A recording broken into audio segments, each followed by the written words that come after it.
Hi, welcome back to the series of Business Studies Chapter 5 Organizing. In this video, we are learning about importance of delegation.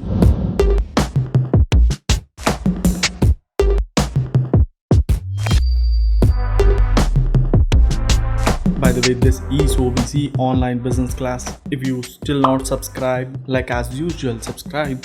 Importance. The first point is effective management. By giving authority to the employees, manager can able to function more efficiently because they get more time to concentrate on important matter. When we are doing routine work regularly, it brings opportunity to excel in the new areas. That's why delegation helps to bring effective in management.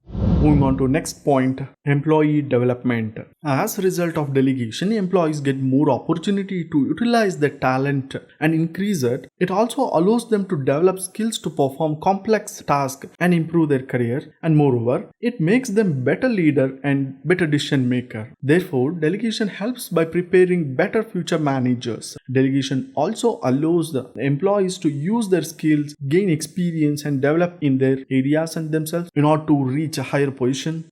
Moving on to next point, motivation of employees. Delegation helps in developing the talent and creativity of employees. When superior give a task to subordinate, it's not just a sharing of work, but shows trust on the superior's part and commitment in the subordinates. Responsibility for work builds the self-esteem of employees and improves confidence. Like he may feel encouraged and try to improve his performance in future. So that's how it motivates employees.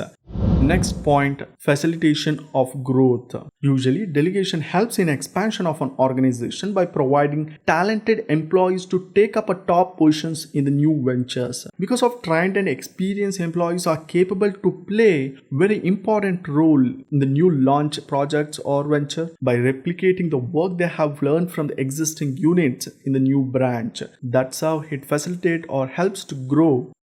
Next point, basis of management hierarchy. Delegation of authority creates a relationship between supervisors and the subordinates, which is based on the hierarchy of management, which basically determines who has to report to whom. The amount of the delegation of authority decides the power that each job and position has. Moving on to next point, better coordination. The three elements of delegation is authority, responsibility, accountability. These elements helps define the power, duty and answerability that are connected to the various points or various positions in the organization. This helps to avoid overlapping duties and duplication of efforts as it gave a clear picture of various levels. Such clarity in relationship helps in developing and maintaining effective coordination among the department. If you find this video helpful, share it. Click here to watch the next series about decentralization. Support us by subscribing. Thank you for tuning in. See you in the next series. Bye.